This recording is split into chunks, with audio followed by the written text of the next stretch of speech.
This is breaking news.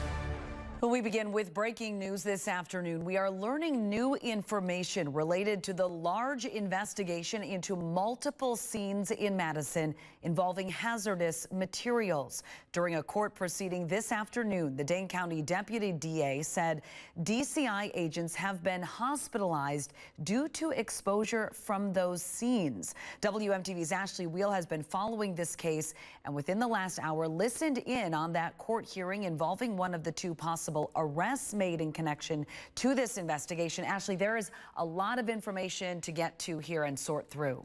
That's right, Lee. There's a lot that we are learning. In the bond hearing, Deputy DA William Brown shared several details about the case to give context to the charges Andrea Whitaker is facing.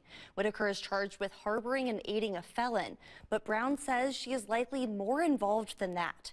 Brown says the investigation started last month in Middleton, where a woman's car was broken into several times. She reported nothing was taken, but her water bottle first smelled and then tasted weird both times. Brown also said the same situation happened to a woman in Rock County, causing her to be hospitalized. He says police examined the water bottle and found this.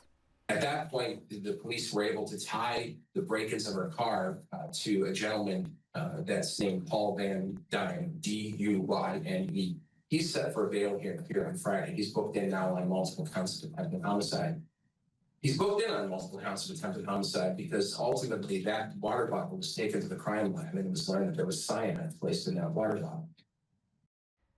Brown also confirmed this investigation and crimes he believes Whitaker is involved in are connected to the 3 scenes in Madison that the Department of Justice has search warrants for and are investigating. Here are those 3 locations: the 5600 block of Schrader Road, the 100 block of North Spooner Street, and the area around West Skyline Drive.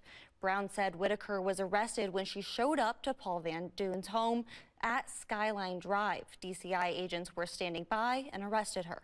We're still looking to learn more information about what both individuals are accused of, and we're going through more of those details explained in the hearing. For now, live from the News Now desk, Ashley Wheel, WMTV 15 News. Ashley, thank you. Van Dyne is expected to appear in court on Friday. As you heard the ADA say in that soundbite, he faces multiple attempted homicide charges and stalking charges. Whitaker is also expected to be back in court on Friday. This is a developing story. There is a lot of information we're working to learn. You can download our free 15 News app to get the latest developments sent straight to your phone.